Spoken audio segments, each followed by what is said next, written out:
யார் இயேசுப்பாவிடத்தில் அன்பு கூர்ந்து அவருடைய கற்பனைகள், அதாவது யாத்திராகம 20ஆம் அதிகாரத்துல நமக்கு கிருபையாக 10 கற்பனைகள் கொடுக்கப்பட்டிருக்கிறது. அந்த கற்பனைகள் அவர் மாம்சத்தில் இயேசுவாக வெளிப்பட்ட பொழுது கூட அவர் மாற்றிவிடவில்லை. அது அப்படியே தொடர்ந்து கொண்டுதான் இருக்கிறது. அது அவருடைய வாயிலிருந்து புறப்பட்ட வார்த்தை, அதிலே அவர் மாற்றத்தை கொண்டு வரவில்லை. ஹல்லேலூயா. நம்முடைய கர்த்தரும் அருமை இரட்சகருமாகிய இயேசு கிறிஸ்துவின் ஈடு இணையில்லா நாமத்திற்கு ஸ்தோத்திரம் உண்டாவதாக. நம்முடைய கர்த்தராகிய இயேசு கிறிஸ்துவே யெகோவா தேவன் சுவிசேஷ ஊழியங்கள் மூலமாக இதை பார்த்து கொண்டிருக்கிற, கேட்டுக்கொண்டிருக்கிற அத்தனை கர்த்தருடைய பிள்ளைகளையும் கர்த்தரும் இரட்சகருமாகிய இயேசு கிறிஸ்துவின் வல்லமையுள்ள நாமத்தினாலே வாழ்த்துகிறோம். கர்த்தருடைய ஆசீர்வாதம் உங்களோடு கூட இருப்பதாக. கர்த்தர் நமக்கென்று இந்த நாளிலே ஆயத்தம் பண்ணி கொடுத்திருக்கிற இந்த பரிசுத்தமான ஆராதனைக்காக வழக்கத்தின்படியே இருந்த இடத்தில் நாம் எல்லாரும் கண்களை மூடி இயேசுப்பாவை நோக்கி நம்முடைய ஜெபத்தை ஏறெடுப்போமா? ஆமென். ஆண்டவரே, நாங்கள் உம்மை துதிக்கிறோம், உம்மை ஸ்தோத்திரிக்கிறோம். அப்பா, சேரா வீண்களின் மத்தியிலும் கேரு வீண்களின் மத்தியிலும் வாசமாய் இருக்கிறவராய் எங்கள் இயேசு கிறிஸ்துவே உமக்கு ஸ்தோத்திரம். அப்பா, ஒருவராய் வானங்களை விரித்து பூமியை பரப்பினவராய் எங்கள் இயேசு கிறிஸ்துவே உமக்கு ஸ்தோத்திரம். ஒருவராய் பெரிய அதிசயங்களை செய்கிறவரே உமக்கு ஸ்தோத்திரம். அப்பா, ஒன்றான மெய் தேவனாய் எங்கள் இயேசு கிறிஸ்துவே உமக்கு ஸ்தோத்திரம். எங்களுக்காக பரலோகத்தை விட்டு இறங்கி வந்தவரே, அடிக்கப்பட்டு நொறுக்கப்பட்டு எங்களுக்காக மரணத்தை ருசி பார்த்து 3ஆவது நாளில் உயிரோடு எழுந்த அன்பின் பிதாவாகிய எங்கள் இயேசு கிறிஸ்துவே உமக்கு ஸ்தோத்திரம். மரித்தேன், ஆனாலும் இதோ சதா காலங்களிலும் உயிருள்ளவராய் இருக்கிறேன் என்கிற வார்த்தையின்படியாக ஜீவனுள்ள தேவனாக, காண்கிற தேவனாக, விசாரிக்கிற தேவனாக இருக்கிறபடினால் உமக்கு நன்றி அப்பா. எங்கள் எல்லாரையும் முன்குறித்து கிருபையாக ரட்சித்து அபிஷேகித்து அழைத்த நாளிலிருந்து இம்மட்டுமாக நடத்தி கொண்டு வருகிறவரை உமக்கு கோடான கோடி நன்றி இயேசுப்பா. இது உங்களுடைய பிள்ளைகள் எல்லாரும் நீங்க ஆயத்தம் பண்ணி கொடுத்திருக்கிற இந்த பரிசுத்தமான ஆராதனையின் ஆசீர்வாதத்திற்காக உங்க பாதத்திலே வந்திருக்கிறோம் அப்பா. இது இந்த செப்டம்பர் மாதத்தின் இந்த 2ஆம் நாளிலே நீர் ஆயத்தம் பண்ணி கொடுத்திருக்கிற இந்த ஆராதனையை நீங்க ஆசீர்வதிக்க உங்களுடைய பிள்ளைகள் வந்திருக்கிறோம். எங்கள் குற்றங்கள் குறைவுகளை கிருபையாக மன்னித்து கர்த்தராகிய இயேசு கிறிஸ்து என்கிற விலையேற பெற்ற நாமத்தினாலே கூடியிருக்கிற எங்கள் நடுவில் இறங்கி வாங்கப்பா. நீங்க இறங்கி வந்தால் தான் ஆசீர்வாதம், நீ இறங்கி வந்தால் தான் மகிமை, நீங்கள் இறங்கி வந்தால் தான் எங்களுடைய எல்லா கண்ணீர் வேதனைகள் மாற்றப்படும் ஐயா. நீர் இறங்கி வாரும். இறங்கி வந்து விட்டதுக்காய் ஸ்தோத்திரம். இந்த ஆராதனையை நடத்துவதற்காய் ஸ்தோத்திரம். அடிமையை மறைத்து நீர் வெளிப்படுவதற்காய் ஸ்தோத்திரம். பாடல்கள், ஆராதனைகள், செய்திகளிலே நீர் ஒருவரே உயர்ந்திருப்பதற்காய் ஸ்தோத்திரம். இந்த ஆராதனைக்கு விரோதமாக போராட நினைக்கிற பொல்லாத ஆவிகளை கர்த்தரும் அருமை இரட்சகருமாகிய இயேசு கிறிஸ்து என்கிற உங்க விலையேற பெற்ற நாமத்தால கட்டிந்து நாங்கள் அப்புறப்படுத்துகிறோம் ஐயா. நீங்க பெருகணும் இயேசுப்பா, நாங்கள் சிறுக வேண்டும். நீர் அப்படி எங்கள் ஜெபத்தை கேட்டு ஆராதனை ஆசீர்வாதத்தை தந்ததுக்காய் ஸ்தோத்திரம். நீங்க ஒருவரே உயர்ந்திருப்பதற்காய் ஸ்தோத்திரம். துதி கன மகிமை யாவும் உமக்கே செலுத்துகிறோம். இயேசு கிறிஸ்து என்கிற உங்க நாமத்தில் இவைகளை கேட்கிறோம் ஏசையா. ஆமென், ஆமென். Praise the Lord. ஹல்லேலூயா. என் அருமையான தேவனுடைய பிள்ளைகளே, இயேசுப்பா நம்முடைய ஜெபத்தை கேட்டு இந்த ஆராதனை நமக்கு ஆசீர்வதித்து தந்திருக்கிறார்.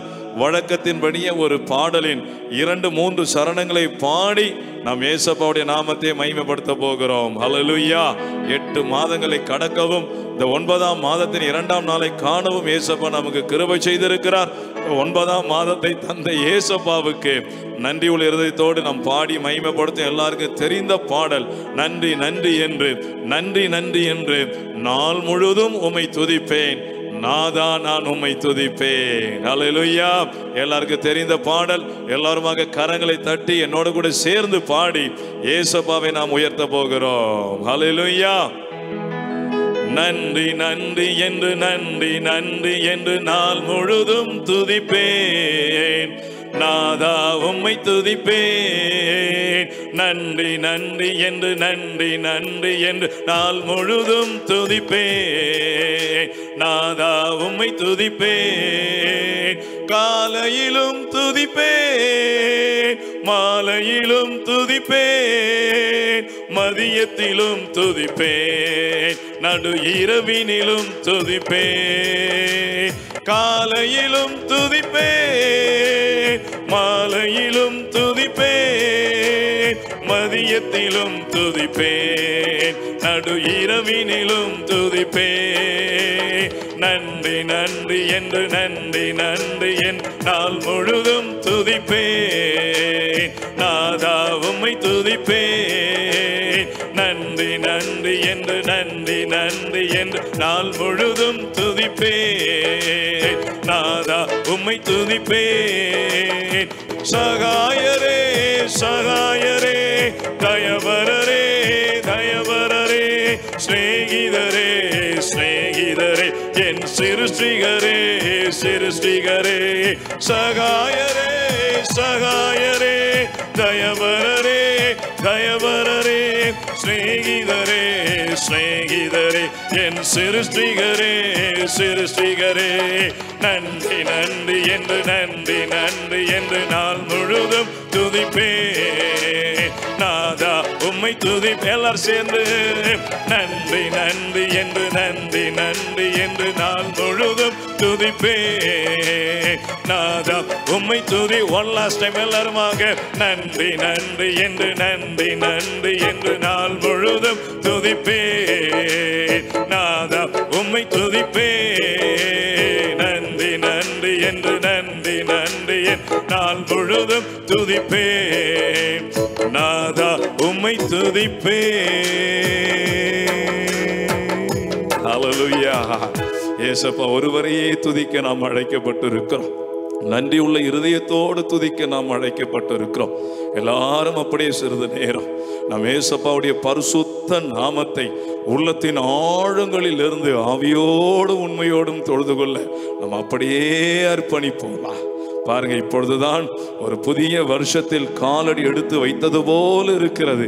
ஆனால் 8 மாதங்கள் கடந்து செல்லவும் 9ஆம் மாதத்தில் பிரவேசிக்கவும் ஏசப்பா நமக்கு கிருபை பாராட்டியிருக்கிறாரே. அவர் செய்த நன்மைகள், அவர் பாராட்டின கிருபைகள், இரக்கங்கள், தயவுகள், காருண்யம் எல்லாவற்றையும் நினைத்து சிறிது நேரம் நம் ஏசப்பாவை துதிப்போம். ஹல்லேலூயா. ஏசப்பா சொல்லுகிறார், இந்த ஜனத்தை எனக்கென்று ஏற்படுத்தினேன், ஏனாம் என் துதியை இவர்கள் சொல்லி வருவார்கள் என்று சொல்லப்பட்டிருக்கிறது. ஹல்லேலூயா. சங்கீதக்காரன் சொல்லுகிறான், ஒரு சந்ததி ஆண்டவரை சேவிக்கும், தலைமுறை தலைமுறையாக அது ஆண்டவருடைய சந்ததி எண்ணப்படும் என்று சொல்லப்பட்ட ஒரு அருமையான வார்த்தை. ஹல்லேலூயா. அப்போஸ்தலனாகிய பேதுரு சொல்லுகிற ஒரு அருமையான காரியத்தில் அவருடைய புண்ணியங்களை அறிவிக்கும்படியாகவே அழைக்கப்பட்டிருக்கிற ராஜரீக கூட்டம் நாம் என்று சொல்லப்பட்டிருக்கிறது. ஆம், என் அருமையான தேவ பிள்ளைகளை, நீங்கள் ஒவ்வொருவரும் அழைக்கப்பட்ட நோக்கம் ஏசப்பாவை துதிப்பதற்காக தான். நீங்கள் தேர்ந்தெடுத்துக் கொள்ளப்பட்ட நோக்கம் ஏசப்பாவோட பரிசுத்த நாமத்தை துதிப்பதற்காக தான். நீங்கள் குடும்பமாக தெரிந்து கொள்ளப்பட்ட நோக்கம் ஏசப்பாவுக்கு நன்றியை செலுத்துவதற்காக தான். ஆகையால் எல்லாரும் சிறிது நேரம் ஏசப்பாவுடைய பரிசுத்த நாமத்தை ஆவியோடு உண்மையோடு தொழுது கொள்வோமா? நன்றியால் துதிப்பாடு நம் இயேசுவை உள்ளத்தால் என்றும் பாடு. எல்லாருமாக இணைந்து நன்றியால் துதிப்பாடு நம் இயேசுவை உள்ளத்தால் என்றும் பாடு. வல்லவர் நல்லவர் போதுமானவர், வார்த்தையில் உண்மையுள்ளவர். அல்லேலூயா. வல்லவர் நல்லவர் போதுமானவர், வார்த்தையில் உண்மையுள்ளவர். ஆமென். நன்றியா துதிப்பாடு நம் இயேசுவை உள்ளத்தால் என்றும் எல்லாரும் கைதட்டி நன்றியோடு நன்றியா துதிப்பாடு நம் இயேசுவை உள்ளத்தால் என்றும் பாடு. எரிகோ மதிலும் முன்னே வந்தாலும், எரிகோ மதிலும் முன்னே வந்தாலும் இயேசு வந்தன் முன்னே செல்கிறார். அல்லேலூயா. எரிகோ மதிலும் முன்னே வந்தாலும் இயேசு வந்தன் முன்னே செல்கிறார்.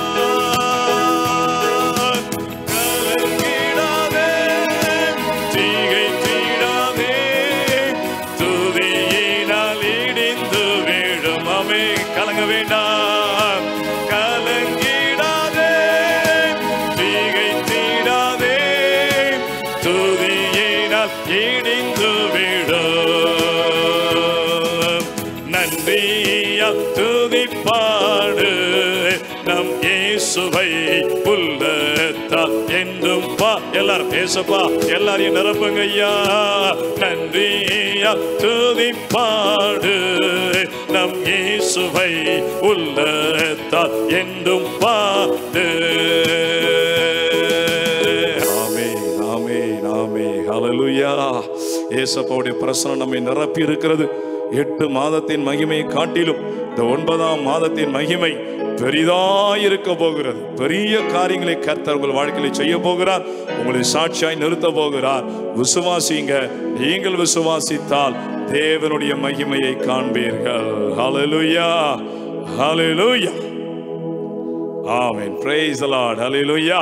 இயேசுவை நம்மை நிரப்பி இருக்கிறார். இந்த 9ஆம் மாதம் உண்மையாகவே இதுவரை இல்லாத மகிமை நிறைந்த மாதமாக இருக்க போகிறது என்பதிலே எந்த சந்தேகமும் இல்லை. அந்த விசுவாசத்தோடு இயேசுவை நோக்கி பார்ப்போம். நிச்சயம் கர்த்தர் நம்மை ஆசீர்வதிப்பார். இப்பொழுது முக்கியமான வேலைக்குள்ளாய் வந்திருக்கிறோம். தேவனுடைய வார்த்தை, ஆம், எல்லாவற்றை காட்டிலும் அவர் வேதத்தை முக்கியப்படுத்தி இருக்கிறார் என்று வேதத்தில் நாம் வாசிக்கிறோம். ஆகியால் தான் மனுஷன் அப்பத்தினாலே மாத்திரமல்ல, தேவனுடைய வாயிலிருந்து புறப்படுகிற ஒவ்வொரு வார்த்தையினாலும் பிழைப்பான் என்று சொல்லப்பட்டிருக்கிறது. ஹல்லேலூயா. நான் ஏற்கனவே சொல்லியிருக்கிறேன், செய்திக்கு முன்பதாக ஒரு வசனத்தை நான் ஒவ்வொரு வாரமும் சொல்லுவேன் என்று. அந்த வசனம் 1 கொரிந்தியர் 15வது அதிகாரம் 19ஆம் வசனம். நிச்சயமாகவே இந்த வசனம் நம்முடைய வாழ்க்கையின் சட்டமாக மாற்றப்படுமே ஆனால் அது நமக்கு ஆசீர்வாதமாக இருக்கும். பக்கம் 242, 1 கொரிந்தியர் 15ஆம் அதிகாரம் 19ஆம் வசனத்தை நான் வாசிக்கிறேன்.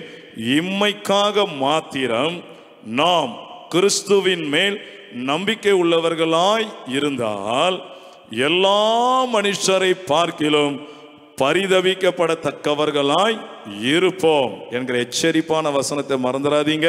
ஏசப்பாவை வெறும் இம்மைக்காக மட்டும் தேடி விடாதீங்க, மறுமைக்காக தேடுங்க. இம்மைக்கு உண்டான அத்தனை நன்மைகளையும் கர்த்தர் நமக்கு நிறைவாய் தருவார் என்பதிலே சந்தேகம் இல்லை. ஹல்லேலூயா. ஆம், தேவனுடைய வார்த்தைக்குள்ளாய் கடந்து செல்வோம். இன்றைக்கு தியானம் பண்ணும்படியாக கர்த்தர் கொடுத்த வார்த்தை யூதா 1ஆம் அதிகாரம் 21ஆம் வசனம். யூதாவின் புஸ்தகம் 1ஆம் அதிகாரம் 21ஆம் வசனம், பக்கம் எண் 333. நான் வாசிக்கிறேன். தேவனுடைய அன்பிலே உங்களை காத்து கொண்டு நித்திய ஜீவனுக்கு ஏதுவாக நம்முடைய கர்த்தராகிய இயேசு கிறிஸ்துவனுடைய இரக்கத்தை பெற காத்திருங்கள் என்பதை. கண்களை மூடி ஜெபிப்போம். எங்கள் அன்பின் பிதாவே, இந்த அருமையான நல்ல நாளின், குறிப்பாக இந்த செப்டம்பர் மாதத்தின் முதல் வாரம் 2ஆம் நாளிலேயே நீங்க கொடுத்திருக்கிற அந்த அருமையான வார்த்தையை நாங்கள் வாசித்திருக்கிறோம். வழக்கத்தின்படியே எங்களுக்கு வாசிக்க மட்டும்தான் தெரியும் அப்பா. இதற்கு ஏற்ற வியாக்கியானத்தை, அடிமையை மறைத்து எங்கள் பிள்ளைகளோடு கூட நீர் பேசுவதற்காய் ஸ்தோத்திரம். நீங்க பேசுங்க, நாங்கள் யாவரும் கேட்கிறோம் இயேசுவின் நாமத்தினாலே. ஆமென், ஆமென். ஹல்லேலூயா. என் அருமையான தேவனுடைய பிள்ளைகளே, கர்த்தர் நமக்கு நித்திய ஜீவன் என்கிற தலைப்பை கொடுத்து ஒரு பாகம் 1 நாம் கேட்கும்படியாக கிருபை செய்தார். இன்றைக்கு பாகம் 2, நித்திய ஜீவன் பாகம் 2. இந்த முதலாம் பாகத்தை நிச்சயமாக நீங்க பாருங்கள். நம்முடைய செய்திகள் யூடியூபிலே ஏசப்பாவுடைய பெரிதான கிருபையிலே வருகிறது. அதை நீங்கள் போய் பாருங்க. அந்த பாகம் 1, அந்த ஃபவுண்டேஷன் இல்லாம மற்ற காரியங்களை நாம் பெற்றுக்கொள்ள முடியாது. அதுதான் ஃபவுண்டேஷன். பாகம் 1 தயவு செய்து நீங்கள் போய் பாருங்கள். கர்த்தர் உங்களுக்கு அது ஆசீர்வாதமாக மாற்றி தருவார் என்பதிலே சந்தேகம் இல்லை. ஹல்லேலூயா. அப்படியானால் இன்றைக்கும் நித்திய ஜீவன் பாகம் 2 அந்த நித்திய ஜீவனை பெற்றுக்கொள்ள வேண்டுமானால் வேதம் சொல்லுகிறது, நம்முடைய கர்த்தராகிய இயேசு கிறிஸ்துவினுடைய இரக்கத்தை பெற வேண்டும் என்று சொல்லப்பட்டிருக்கிறது. ஹல்லேலூயா. உங்களுக்கு ஏற்கனவே நான் சொல்லியிருக்கிறேன், 3 வருகைகளை இயேசப்பா ஆயத்தம் பண்ணி வைத்திருக்கிறார்.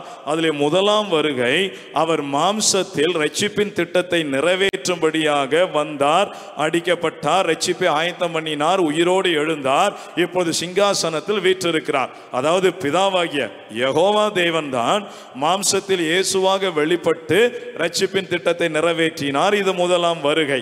இரண்டாம் வருகை இப்பொழுது உலகமே காத்து கொண்டிருக்கிற ரகசிய வருகை. அந்த ரகசிய வருகை யாருக்கு என்று நமக்கு திட்டமும் தெளிவுமாக தெரியும். மணவாட்டிக்காக ஆயத்தம் பண்ணப்பட்ட அந்த ரகசிய வருகை. ஹல்லேலூயா. மூன்றாவதாக நித்திய காலமாக ஏசப்பாவோடு கூட அந்த மணவாட்டிகள் வாழக்கூடிய வாழ்க்கை தான் அது மூன்றாவது வருகை. அது 1000 வருட அரசாட்சி, அதெல்லாம் நம்ம பார்க்கிறோம். இப்ப இரண்டாம் வருகைக்கு உலகம் ஆயத்தமாய் கொண்டிருக்கிறது. குறிப்பாக மணவாட்டிகளுக்காக தான் அவர் ஆயத்தம் பண்ணியிருக்கிறார். அப்ப அந்த ரகசிய வருகையில் யார் எடுத்துக்கொள்ளப்படுகிறார்களோ அவர்களுக்கு தான் நித்திய ஜீவன், அதாவது சாகாவரம், என்றென்றைக்கும் இந்த பூமியிலே அரசாட்சி செய்யக்கூடிய உரிமை. ஹல்லேலூயா. அப்போ அந்த ரகசிய வருகையிலே எடுத்துக்கொள்ளப்பட்டவருக்கு தான் நித்திய ஜீவன். அப்போ அதுக்கு பெற்றுக்கொள்ள வேண்டுமானால் இயேசுவுடைய இரக்கத்தை நாம் ஒவ்வொருவரும் பெற்றுக்கொள்ள வேண்டும் என்று வேதம் சொல்லுகிறது. ஹல்லேலூயா. எபேசியர் 2ஆம் அதிகாரம் 4ஆம் வசனம், பக்கம் 264 நம் தேவனை குறித்து அவருடைய குணத்தை குறித்து எழுதப்பட்ட ஒரு அருமையான வார்த்தை நான் வாசிக்கிறேன் பாருங்க. 2:4 தேவனும், அதாவது நம்முடைய ஆண்டவராகிய இயேசு கிறிஸ்துவோ இரக்கத்திலே ஐஸ்வர்யம் உள்ள தேவனாய் இருக்கிறார். ஹல்லேலூயா. நம் தேவன் எப்படிப்பட்டவர்? இரக்கத்தில் ஐஸ்வர்யம் உள்ள தேவன் என்று. யாத்திராகமம் 34ஆம் அதிகாரத்தில் அவர் பிதாவாகிய தேவன் ஸ்தானத்தில் இருந்து தன்னை குறித்து அவர் சொல்லுகிற ஒரு அருமையான சாட்சி. யாத்திராகமம் 34ஆம் அதிகாரம் 6ஆம் வசனத்தையும் 7ஆம் வசனத்தையும் நான் வாசிக்கிறேன் பாருங்க. மோசேக்கு தன்னுடைய மகிமையை காண்பிப்பேன் என்று சொன்ன ஒரு அருமையான அதிகாரம். அதுல அவரை பற்றியே சொன்ன ஒரு அற்புதமான சாட்சியை நான் வாசிக்க போகிறேன் பாருங்கள். 5, 6, 7 கர்த்தர் ஒரு மேகத்தில் இறங்கி அங்கே அவன் அருகே நின்று கர்த்தருடைய நாமத்தை கூறினார். 6ஆம் வசனம், கர்த்தர் அவனுக்கு முன்பாக கடந்து போகிற போது அவரை பற்றி சொல்றார் பாருங்க. கர்த்தர் எப்படிப்பட்டவர்? அவர் முதல் குணமே இரக்கமும் கிருபையும் நீடிய சாந்தமும் மகாதயையும் சத்தியமும் உள்ள தேவன். 7ஆம் வசனம், 1000 தலைமுறைகளுக்கு இரக்கத்தை காக்கிறவர் என்று அவரை குறித்து சொன்ன ஒரு அற்புதமான சாட்சி. ஹல்லேலூயா. அப்படியானால் நம் ஆண்டவராகிய இயேசு கிறிஸ்து எப்படிப்பட்டவர்? இரக்கத்தில் ஐஸ்வர்யம் உள்ள தேவனாய் இருக்கிறார். அப்ப அந்த இரக்கத்தை பெற்றவங்களுக்கு மட்டும்தான் நித்திய ஜீவன். அப்ப அந்த இரக்கம் உள்ள தேவனுடைய இரக்கத்தை பெற நாம் செய்ய வேண்டிய காரியங்கள் என்ன? மிக முக்கியமான 3 காரியங்கள். அதில் ஒன்றை மட்டும்தான் இன்றைக்கு தியானம் பண்ண போகிறோம். ஏசப்பாவுக்கு சித்தமானால் அடுத்த 2 வசனங்களை அடுத்த வாரத்தில் நாம் தியானம் பண்ணுவோம். அப்படியானால் அவர் ஆயத்தம் பண்ணின அந்த இரக்கம் யாருக்கு? நல்லா அண்டர்ஸ்டாண்ட் பண்ணிக்கோங்க. அவருடைய இரக்கத்தை பெறாம நம்ம நித்திய ஜீவனுக்குள்ள பிரவேசிக்க முடியாது. அப்படியான அந்த இரக்கத்தை அவர் யாருக்கு ஆயத்தம் பண்ணி வைத்திருக்கிறார்? எல்லாரும் திருப்பிக் கொள்ளுவோம். யாத்திராகமம் 20ஆம் அதிகாரத்துக்கு நேராக நாம் திருப்பிக் கொள்ளுவோம். 20ஆம் அதிகாரம் 6ஆம் வசனத்தை நான் வாசிக்கிறேன் பாருங்கள். பக்கம் 95. உங்களுக்காக நான் பக்கத்தினுடைய எண்ணையும் எழுதி கொண்டு வருவது வழக்கம், உங்களுடைய எளிமையான காரியங்கள் எடுப்பதற்காக. பக்கம் எண் 95 சொல்லப்பட்ட ஒரு அருமையான வார்த்தை. யாருக்கு அவர் ஆயத்தம் பண்ணின இரக்கம் பாருங்க. என்னிடத்தில் அன்பு கூர்ந்து என் கற்பனைகளை கை கொள்ளுகிறவர்களுக்கோ 1000 தலைமுறை மட்டும் இரக்கம் செய்கிறவராயிருக்கிறேன். எல்லாரும் கைதட்டி அவரை மகிமைப்படுத்துவீங்களா? ஹல்லேலூயா. யாருக்கு அந்த இரக்கத்தை அவர் ஆயத்தம் பண்ணி இருக்கிறார்? யார் இயேசுவிடத்தில் அன்பு கூர்ந்து அவருடைய கற்பனைகள், அதாவது யாத்திராகமம் 20ஆம் அதிகாரத்தில் நமக்கு கிருபையாக 10 கற்பனைகள் கொடுக்கப்பட்டிருக்கிறது. அந்த கற்பனைகள் அவர் மாம்சத்தில் இயேசுவாக வெளிப்பட்ட பொழுது கூட அவர் மாற்றிவிடவில்லை. அது அப்படியே தொடர்ந்து கொண்டுதான் இருக்கிறது. அது அவருடைய வாயிலிருந்து புறப்பட்ட வார்த்தை, அதிலே அவர் மாற்றத்தை கொண்டு வரவில்லை. ஹல்லேலூயா. அப்போ புதிய ஏற்பாடு காலத்தில் மத்தேயு சுவிசேஷம், மார்க்கு சுவிசேஷம் நீங்க பார்க்கும்போது 2 பிள்ளைகள், அதாவது முதல் ஒருவன் வாலிபன், அவரிடத்துல வந்து நித்திய ஜீவனை பெற்றுக்கொள்ள நான் என்ன செய்ய வேண்டும் என்று சொன்ன அந்த காரியங்களை நீங்க பார்க்கும் பொழுது கர்த்தர் இந்த கற்பனைகளை அவனுக்கு சொல்லுவதை நாம் பார்க்கிறோம். என்ன சொல்றாரு? இஸ்ரவேலே கேள், நம்முடைய தேவனாய் கர்த்தர் ஒருவரே கர்த்தர். உன் தேவனாகிய கர்த்தர் முழு இருதயத்தோடு, முழு ஆத்மாவோடு, முழு பலத்தோடும், முழு சிந்தையோடு அன்பு கூர்ந்து அவருக்கு ஆராதனை செய்வாயாக என்றும், அவர் உன்னிடத்தில் அன்பு கூறுகிறது போல பிறனிடத்தில் அன்பு கூறுவாய் என்கிற இந்த கற்பனைகளை கைக்கொள், அப்பொழுது நீ பிழைப்பாய் என்று சொல்லுகிறதை அவனுக்கு சொல்றதை நம்ம பார்க்கிறோம். அல்லேலூயா. அதே மாதிரி ஒரு வேத பாரகன் வந்து அவரிடத்துல கேட்கிறான், ஆண்டவரே கற்பனைகள்லாம் பிரதான கற்பனை எது? நித்திய ஜீவனுக்குள்ள பிரவேசிக்கிற என்ன செய்யணும்னு சொல்லும் போது அந்த கற்பனைகளை எல்லாம் கைக்கொள், அப்பொழுது நீ பிழைப்பாய் என்று சொல்லுவதை நாம் பார்க்கிறோம். அல்லேலூயா.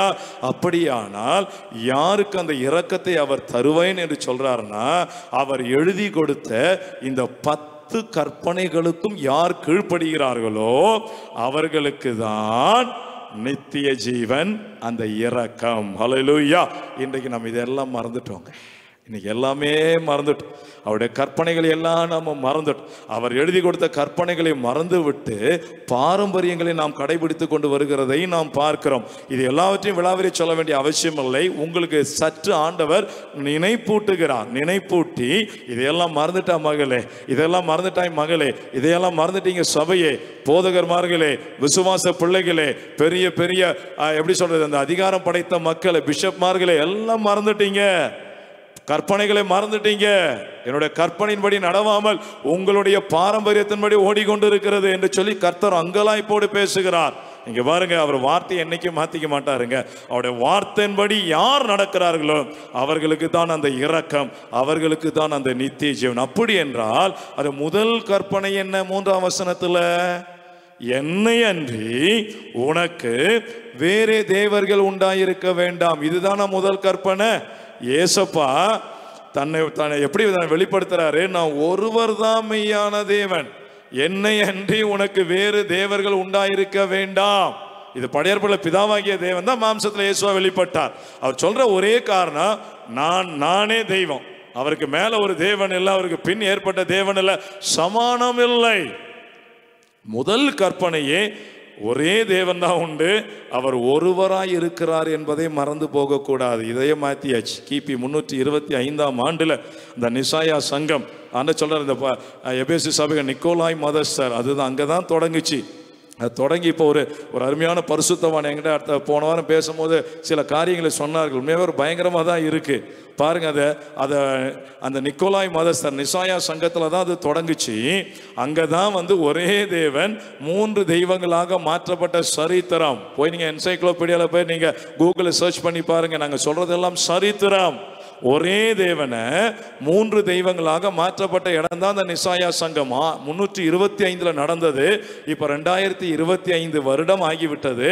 சரியாக 1700 ஆண்டுகள் முடிந்து விட்டதை இன்றைக்கு அவர்கள் பெரிய கிராண்டா கொண்டாட போறாங்கன்னு சொல்லி அவங்க சொன்னாங்க.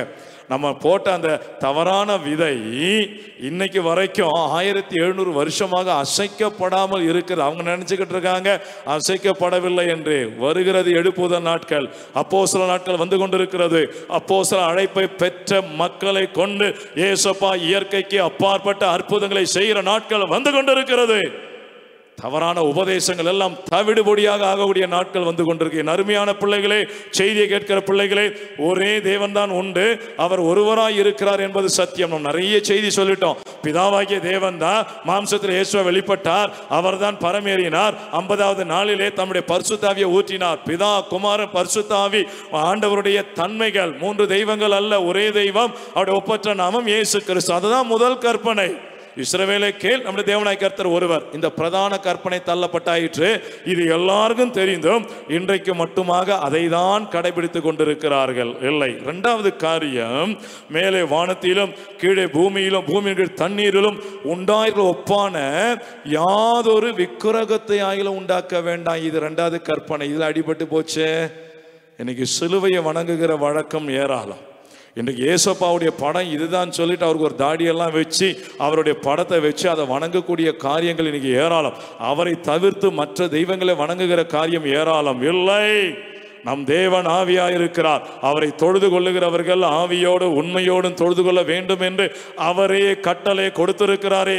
அந்த கட்டளைக்கு மீறி நாம் விக்கிரகத்தை வணங்கினாலும் சிலுவையை வணங்கினாலும் நிச்சயம் கர்த்தருடைய ஆசீர்வாதம் நமக்கு வராது. இரக்கத்தை பெற்றுக்கொள்ள முடியாது. நித்திய ஜீவனுக்கு பிரவேசிக்க முடியாது. இது இரண்டாவது தவறு. ஒரே தேவனை மாத்திட்டாங்க. மூணாக, இரண்டாவது ஆவியாய் இருக்கிற தேவனுக்கு சொரூபம் இல்லை. ஆனால் சொரூபத்தை வைத்து வணங்கி கொண்டிருக்கிற காரியங்கள் இன்னைக்கு ஏராளம் ஏராளம். விக்கிரக வழிபாடு ஏசப்பா அருவருக்கிறார். அவர் ஆவியா இருக்கிறார். நம் ஆவியோடு கண்களை மூடி ஆவியோடு உண்மையோடு தொழுது கொள்ள வேண்டுமே தவிர ஒரு சொரூபத்தை வைக்க நாம் அழைக்கப்படவில்லை. சிலுவையை அல்ல, சிலுவை சபிக்கப்பட்ட மரம் என்று வேதம் திட்டவட்டமாய் சொல்லுகிறது. சிலுவை அல்ல, பவுல் சொல்றார், சிலுவையை அல்ல, சிலுவையில் அறையப்பட்ட இயேசுவையை நான் உங்களுக்கு பிரசங்கிக்கிறேன். சிலுவை வழிபாடு தவறுங்க. இதுவரை நம்ம தெரியாம செஞ்சுதான் மாற்றிக்கொள்ளுங்க. விக்கிரக வழிபாடு தவறு. அது ஏசப்பா கிடையாது. ஏசப்பாவுடைய படம் அது கிடையாது. அவர் ஆவியா இருக்கிறார்.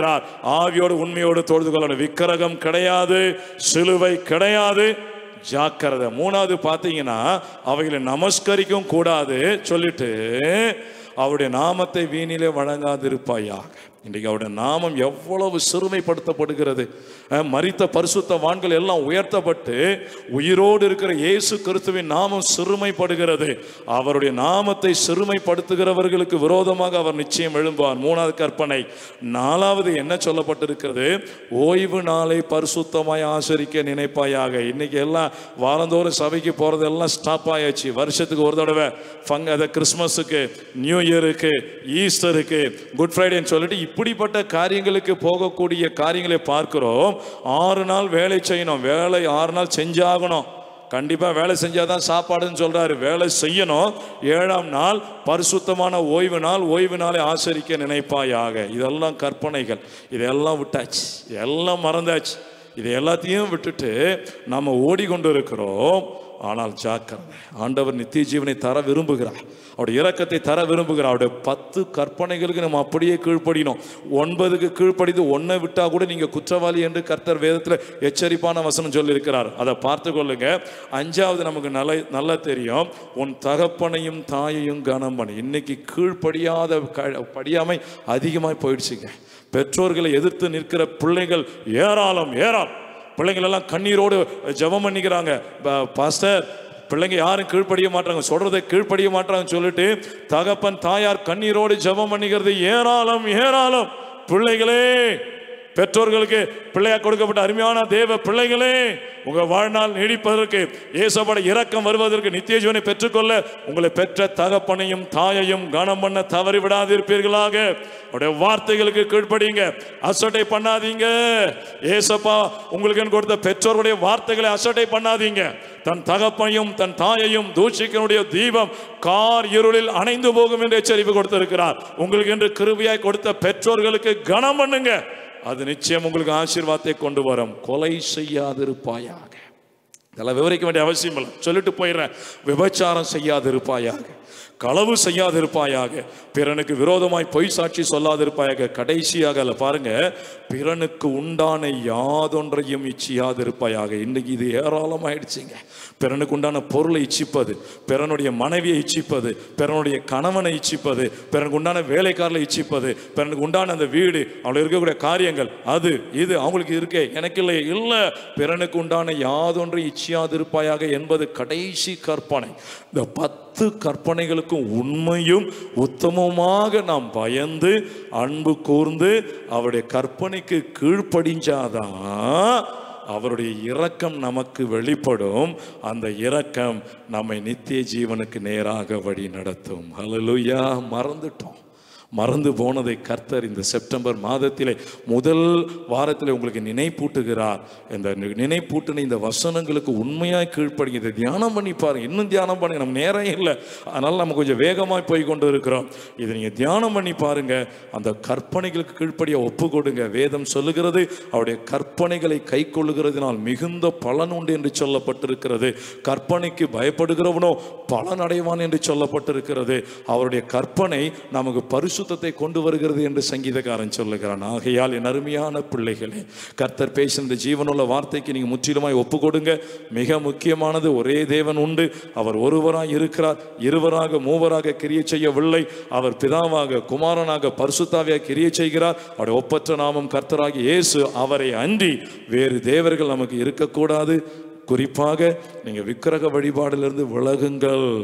சிலுவை அல்ல, படமை வைத்து ஆராதிக்கக்கூடிய காரியங்கள் கர்த்தர் கொண்டு வந்தது அல்ல. அவைகள் எல்லாமே மனுஷனால் கொண்டு வந்தவைகள். அவைகளிலிருந்து விலகி கர்த்தரை பிடித்துக் கொள்ளுங்கள்.